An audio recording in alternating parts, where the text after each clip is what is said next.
Assalamu alaikum.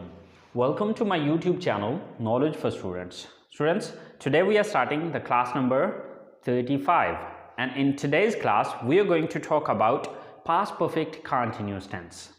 So students, class शुरू करने से पहले अगर अभी तक आप लोगों ने मेरे चैनल को सब्सक्राइब नहीं किया तो प्लीज़ सब्सक्राइब के बटन पर क्लिक कर दें। अगर आपको मेरी वीडियोस पसंद आ रही हैं और अगर आप इनसे कुछ सीख रहे हैं तो प्लीज़ लाइक एंड शेयर के बटन पर क्लिक कीजिए। और अगर आपको किसी भी तरह का कोई कन्फ्यूजन हो रहा है तो प्लीज़ कमेंट्स बॉक्स में जाके कमेंट्स कीजिए, इंशाल्लाह मैं आपको आंसर करूंगा। तो चलिए गाइस, स्टार्ट करते हैं हमारी आज की क्लास। सो स्टूडेंट्स, पास्ट परफेक्ट कंटीन्यूअस। सो पास्ट परफेक्ट कंटीन्यूअस कौन से सेंटेंसेस हैं? ऐसे जुमले जिनमें गुजरे हुए वक्त में कोई काम जारी था लेकिन साथ वक्त बताया जाए कि काम कब से जारी था। ठीक है, यानी कि कंटीन्यूअस टेंस के अंदर क्या होता है कि काम जारी होता है लेकिन साथ वक्त नहीं बताया जाता कि काम कब से जारी था। ठीक है, लेकिन परफेक्ट कंटीन्यूअस के अंदर डिफरेंस क्या आ रहा होता है? सिर्फ ये डिफरेंस आ रहा होता है कि काम जारी होता है लेकिन साथ वक्त बताया जाता है कि काम कब से जारी था। सो पास्ट परफेक्ट कंटीन्यूअस, ऐसे जुमले जिनमें गुजरे हुए वक्त में कोई काम जारी था लेकिन साथ वक्त बताया जाए कि काम कब से जारी था। तो वो सेंटेंसेस कौन से सेंटेंसेस होंगे? पास्ट परफेक्ट कंटीन्यूअस के। ओके, सो उर्दू में इसकी पहचान क्या है कि उर्दू जुमलों के आखिर में रहा था, रही थी और रहे थे वगैरह आता है। रहा था, रही थी और रहे थे वगैरह आता है। अच्छा स्टूडेंट्स, अब अगर आप इस सारी डेफिनेशन को देखें तो आपको फर्क इस चीज का नजर आएगा कि हमने जो प्रेजेंट परफेक्ट कंटीन्यूअस पढ़ा था उसमें मौजूदा वक्त में कोई काम जारी है लेकिन साथ वक्त बताया जाएगा कि काम कब से जारी है। अच्छा, अब यहां पर था आ रहा है, वहां पर है आ रहा था। अच्छा, यहां पर उर्दू जुमलों के आखिर में रहा था, रही थी, रहे थे आ रहा है और प्रेजेंट में क्या आ रहा था? रहा है, रही है और रहे हैं वगैरह आता है। अच्छा, अब देखें कि अगर हम इन सेंटेंसेस को आपस में कंपेयर करें तो है, हूं, हैं वगैरह का फर्क आ रहा है प्रेजेंट में और था, थी, थे का पास्ट में। बस ये डिफरेंस आ रहा है, बाकी ऑलमोस्ट सारा सेंटेंस सेम है। इसी तरह से जब हम इंग्लिश में इसकी स्ट्रक्चर को देखते हैं तो आपको सिर्फ एक चेंज नजर आएगा और वो चेंज ये है कि इसकी स्ट्रक्चर है subject plus had been plus first form with ING plus object plus since और फॉर प्लस टाइम। राइट? अच्छा, अब यहां पर ये चीज आपने समझनी है कि देखिए हम प्रेजेंट के अंदर क्या यूज कर रहे थे? हैज बीन और हैव बीन। ठीक है, क्योंकि वो प्रेजेंट था। अब जब हम इसको पास्ट में कन्वर्ट करते हैं तो पास्ट में हम हैज और हैव की सेकंड फॉर्म यूज कर रहे हैं, हैड। ठीक है, सिर्फ ये डिफरेंस आ रहा है, इसके अलावा इन सेंटेंसेस के अंदर कोई चेंज नहीं आ रहा। अगर आप प्रेजेंट परफेक्ट कंटीन्यूअस के सेंटेंसेस को समझ गए हैं तो पास्ट परफेक्ट कंटीन्यूअस में सिर्फ आपको ये वाला चेंज नजर आएगा और बाकी सारे का सारा सेंटेंस वही है। Okay, so subject plus had been plus first form with ING plus object plus since और फॉर प्लस टाइम, ये हमारी पास्ट परफेक्ट कंटीन्यूअस की स्ट्रक्चर है। तो चलें, हमने कुछ सेंटेंसेस लिखे हैं, इनको इंग्लिश में ट्रांसलेट करके देखते हैं। लोग सुबह से पार्क में आ रहे थे। Right? So first of all subject, तो सब्जेक्ट कौन है? लोग, पीपल।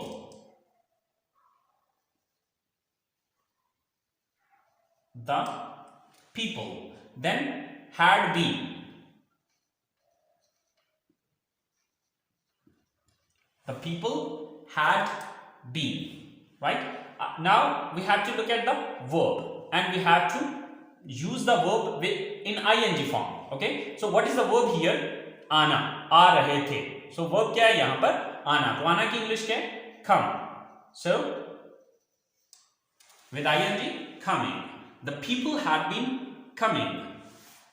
so next object क्या है? कहां आ रहे थे? to the park. The people had been coming to the park. के लोग पार्क में आ रहे थे सुबह से।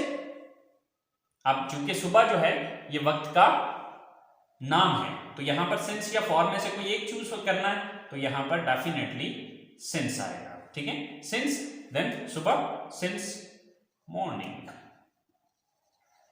So the people had been coming to the park since morning. कि लोग सुबह से पार्क में आ रहे थे. नेक्स्ट सेंटेंस है बच्चा 2 घंटे से रो रहा था. So who is the subject here? बच्चा, the child. The child. Then had been. The child had been. What is the verb here? काम कौन सा हो रहा है? वर्ब क्या है यहाँ पे? रोना. तो रोना की इंग्लिश वीप भी होती है और क्राई भी होती है, तो दोनों में से जो आपको बेहतर लगे. सो वीपिंग और क्राइंग, आप इन दोनों में से कोई एक चूज करेंगे. ठीक है, ये बीच में स्लैश इसीलिए दिया है कि इसका मतलब होता है या तो वीपिंग लगाएं या फिर क्राइंग लगाएं. Okay, the child had been weeping और the child had been crying. 2 घंटे से, अब चूंकि सिंस या फार में से कोई एक चीज लगानी है, ठीक है, तो अब सिंस या फार में से कोई एक चीज लगेगी, तो 2 घंटे वक्त की तादाद है, तो तादाद के लिए हम फॉर का वर्ड यूज करते हैं. For.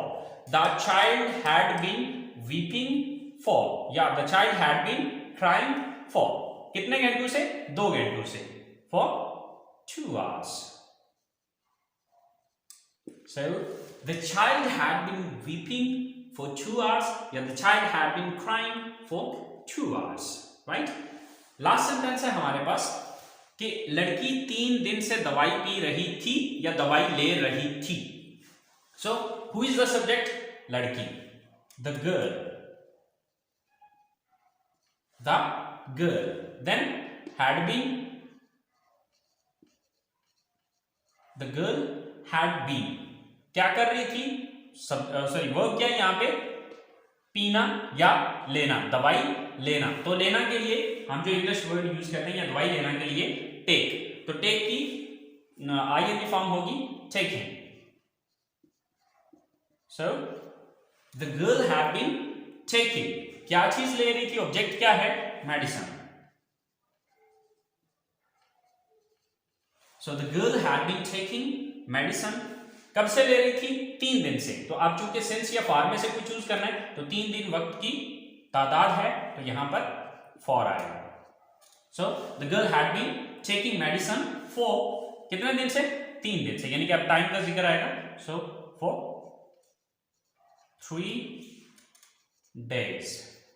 So the girl had been taking medicine for 3 days. ये लड़की 3 दिन से मेडिसिन पी रही थी या ले रही थी. So students, this is the main thing. If you understand the structure, then it is very easy to make the sentences if you have the vocabulary. अगर आपके पास vocabulary हो तो इस structure को follow करते हुए thousands of sentences आप खुद से बना सकते हैं. I hope आपको positive sentences की समझ आ गई होगी. तो चले आए, अब हम बात करते हैं इसके negative sentences की. अच्छा, negative sentences के लिए मैंने आपको एक फॉर्मूला बताया था कि अगर हमारे पास किसी सेंटेंस के अंदर 2 या 2 से ज्यादा हेल्पिंग वर्ब आ रहे हों, तो आपने उसका नेगेटिव बनाने के लिए पहले हेल्पिंग वर्ब के बाद नॉट लगाना है. तो अगर आप यहां पर इन सेंटेंसेस के अंदर हेल्पिंग वर्ब देखें तो 2 हेल्पिंग वर्ब है. एक हैड है, दूसरा बीन है. तो इस सेंटेंस के अंदर 2 हेल्पिंग वर्ब आ रहे हैं. तो अब हम क्या करेंगे कि अपने फर्स्ट हेल्पिंग वर्ब के बाद नॉट लगाएंगे, यानी कि हैड के बाद नॉट लगा देंगे. तो हमारा सेंटेंस क्या बनेगा या स्ट्रक्चर क्या बनेगी? Subject plus had not been plus first form with ING plus object plus since और फॉर प्लस टाइम. राइट? तो कोई बड़ा तीर नहीं हम मार रहे, सिर्फ और सिर्फ इतना कर रहे हैं कि हैड के बाद नॉट को इंक्रीज कर रहे हैं या नॉट का इजाफा कर रहे हैं. That's it. इसके अलावा इसमें नेगेटिव सेंटेंसेस में कोई बड़ा चेंज नहीं है या कोई लंबी चौड़ी कहानी नहीं है. तो चलिए देखते हैं इसके नेगेटिव सेंटेंसेस को. सो स्टूडेंट्स, नेगेटिव सेंटेंसेस के लिए जो हमारी स्ट्रक्चर है वो है सबसे पहले सब्जेक्ट, देन हैड नॉट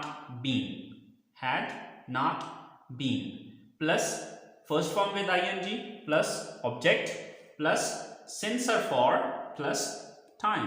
तो अगर आप पॉजिटिव और नेगेटिव सेंटेंस की स्ट्रक्चर को देखें तो आपको जो चेंज नजर आएगा या इंक्रीजमेंट नजर आएगी वो सिर्फ नॉट की नजर आएगी. ओके, तो यहां पर नॉट क्यों लगाया है? वो मैं पीछे ऑलरेडी आपको बता चुका हूं कि हमारे फर्स्ट हेल्पिंग वर्ब के बाद हम नॉट का इंक्रीजमेंट करते हैं। तो चलें देखते हैं, 3 सेंटेंसेस हमने लिखे जिसमें हमारा सबसे पहला सेंटेंस है कि मजदूर 4 दिन से काम पर नहीं आ रहे थे। सो यहां पर सब्जेक्ट कौन है?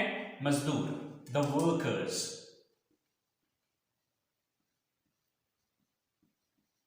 The workers. Then had not been.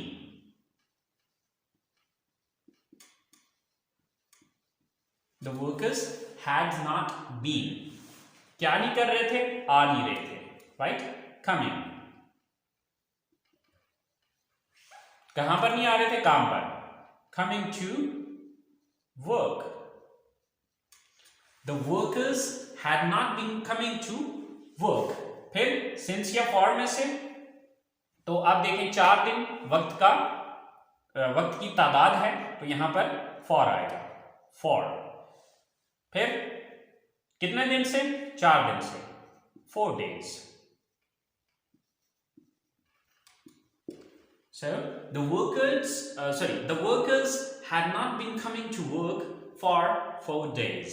कि 4 दिन से मजदूर काम पर नहीं आ रहे थे या वर्कर्स काम पर नहीं आ रहे थे। नेक्स्ट सेकंड नंबर पे हमारे पास सेंटेंस आ रहा है, हम 5 फरवरी से क्लास में हाजिर नहीं हो रहे थे। सो सब्जेक्ट कौन है? हम, we. Then had not been.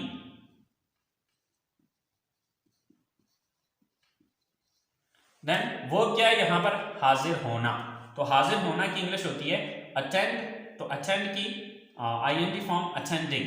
We had not been attending. We had not been attending. क्या नहीं अटेंड कर रहे थे? Class.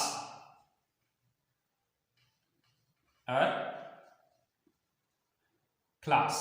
We had not been attending a class. अब यहां पर सिंस या फॉर में से कोई एक चूज करना है, तो यहां पर देखें वक्त का नाम है या तादाद है, तो 5 फरवरी से ये वक्त का नाम है, तो यहां पर सिंस का यूज होगा। So we had not been attending our class since, कब से? 5 फरवरी, सिंस 5 या 5th of February. Okay, so we had not been attending our class since 5th of February. कि हम 5 फरवरी से अपनी क्लास अटेंड नहीं कर रहे थे या अपनी क्लास में हाजिर नहीं हो रहे थे। लास्ट सेंटेंस है हमारे पास कि वो 2 माह से किराया अदा नहीं कर रहे थे। So who is the subject here? वो। तो वो क्योंकि वो ज्यादा है तो they. Then had not been.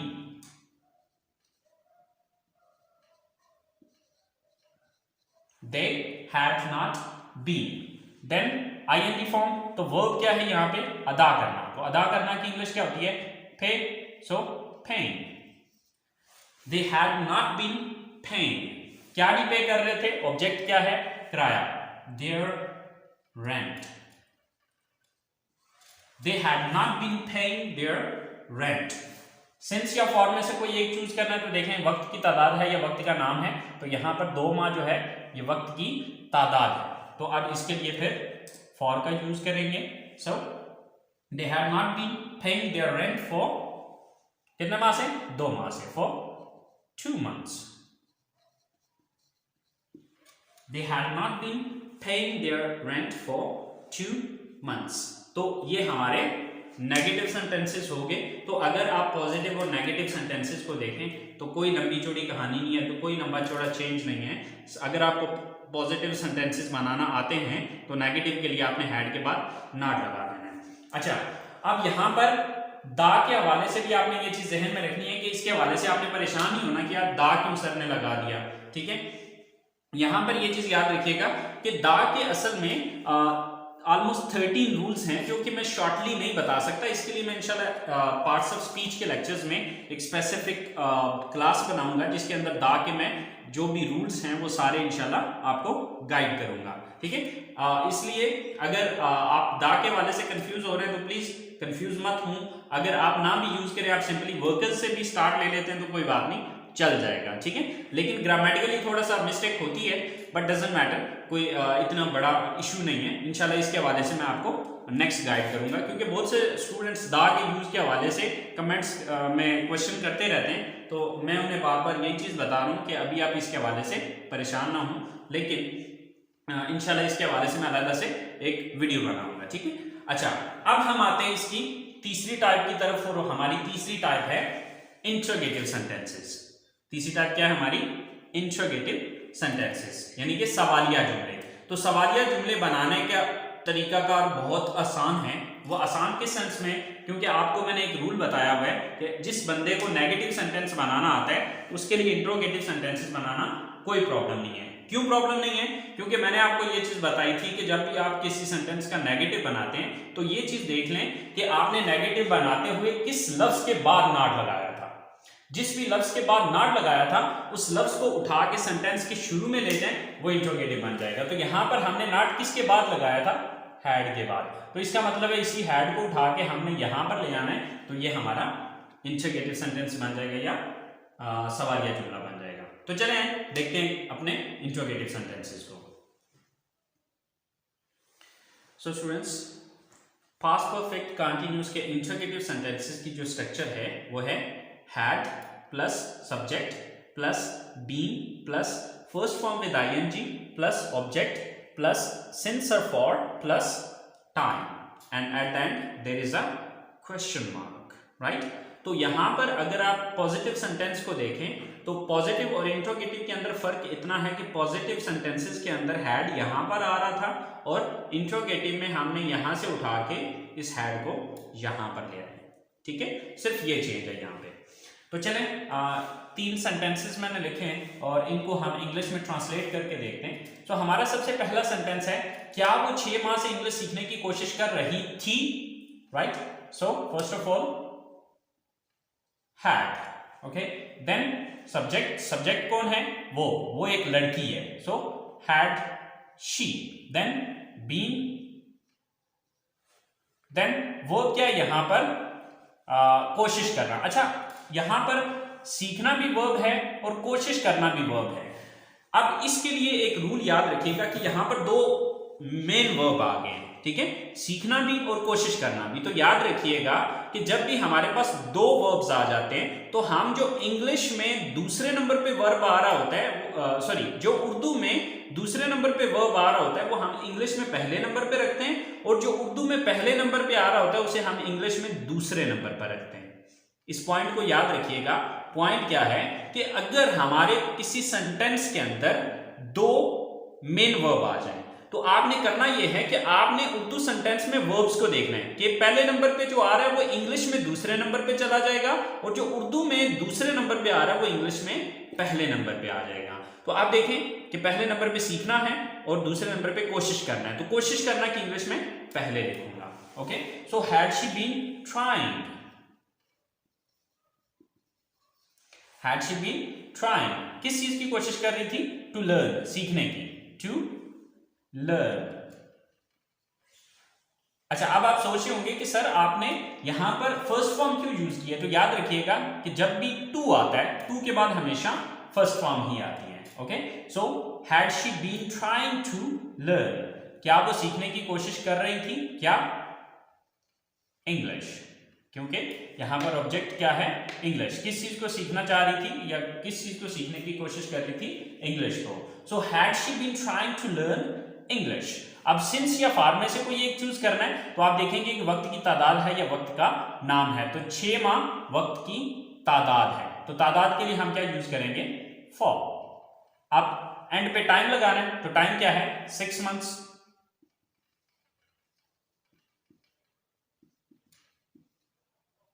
Question mark. Had she been trying to learn English for 6 months? कि क्या वो 6 माह से इंग्लिश सीखने की कोशिश कर रही थी। नेक्स्ट सेंटेंस है हमारे पास, वो क्यों 1 हफ्ते से आपकी दुकान पर आ रहे थे। हमारे पास सबसे पहले आपने ये चीज याद रखनी है कि यहां पर इस सेंटेंस के अंदर हमारे पास क्वेश्चन वर्ड आ गया, वाई। तो आपको पता है कि जब भी किसी सेंटेंस के अंदर क्वेश्चन वर्ड आता है तो हम करते ये हैं कि हमारा जो भी सिंपल इंट्रोगेटिव की स्ट्रक्चर है उसके शुरू में हम क्वेश्चन वर्ड लगाते हैं। तो इसका मतलब ये हुआ कि सबसे पहले हम क्वेश्चन वर्ड लगाएंगे, उसके बाद ये स्ट्रक्चर अप्लाई करेंगे। तो हमारे पास क्वेश्चन वर्ड क्या है? क्यों। तो क्यों की इंग्लिश क्या है? Why. Then had, why had. अब सब्जेक्ट क्या है? वो। तो वो आ रहे थे तो इसका मतलब है वो ज्यादा है, तो दे। व्हाई हैड दे।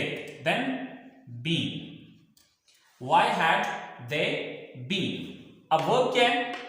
दुकान पर आना। तो आना की इंग्लिश क्या है? कम। तो कम की इंग्लिश आईएनजी फॉर्म क्या होगी? Coming. Why had they been coming. कहां पर आ रहे? योर आपकी दुकान पर। To your shop. Why had they been coming to your shop? वो आपकी दुकान पर क्यों आ रहे हैं? अच्छा, अब सिंस या फॉर में से कोई एक लगाना है तो पहले ये देख लेना कि वक्त का नाम है या वक्त की तादाद है। तो यहां पर एक हफ्ते से वक्त की तादाद है, एक हफ्ता वक्त की तादाद है, तो यहां पर फॉर आएगा। ठीक है, उसके बाद हम टाइम लगाएंगे। टाइम क्या है? एक हफ्ते से, for 1 week. So why had they been coming to your shop for 1 week? कि वो एक हफ्ते से आपकी दुकान पर क्यों आ रहे थे। लास्ट सेंटेंस है हमारे पास कि आसिम 4 हफ्तों से कहां जा रहा था।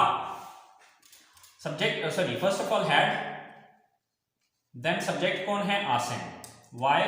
Had Asim. Then been, then verb क्या है यहां पर? जाना, जा रहा था, राइट। सॉरी, इस क्वेश्चन के अंदर अगर आप देखें तो यहां पर भी एक क्वेश्चन वर्ड आ रहा है, कहां। आई थिंक इंग्लिश वेयर होती है, क्या हो गया है? So where had Asim been. Then verb क्या है? जाना। जाना की इंग्लिश क्या है? गो। तो इसकी आईएनजी फॉर्म गोइंग आएगी। So where had Asim been going. अब कहां जाने की बात हो रही है? ये तो हो गया। अब इसके बाद हमने ये देखना है कि अब चूंकि यहां पर ऑब्जेक्ट नहीं है, ठीक है।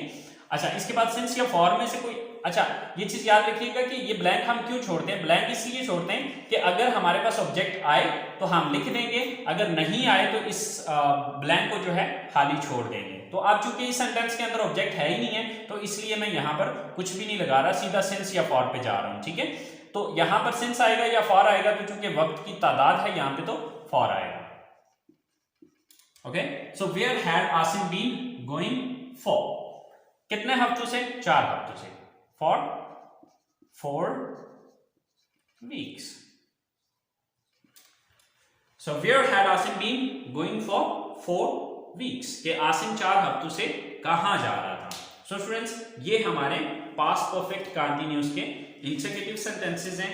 आई होप सो आपको समझ आ गई होगी। सो स्टूडेंट्स, अगर आपको सिंस या फॉर के यूज के हवाले से बात समझ में नहीं आई तो आप लोग प्लीज प्रेजेंट परफेक्ट कंटीन्यूअस की क्लास को अटेंड करें, उसमें मैंने इसको डिटेल से बताया हुआ है। और आप में से जो भी स्टूडेंट फर्स्ट टाइम मेरी वीडियो ये देख रहे हैं तो प्लीज आपसे रिक्वेस्ट है कि शायद यहाँ पर एग्जैक्टली अच्छे से आपको ये बात समझ में ना आए या कुछ रूल्स जो कि मैं आपको बता रहा होता हूँ वो शायद सही से समझ में ना आए, तो आपके लिए बेस्ट ये रहेगा कि आप क्लास 1 से स्टार्ट करें।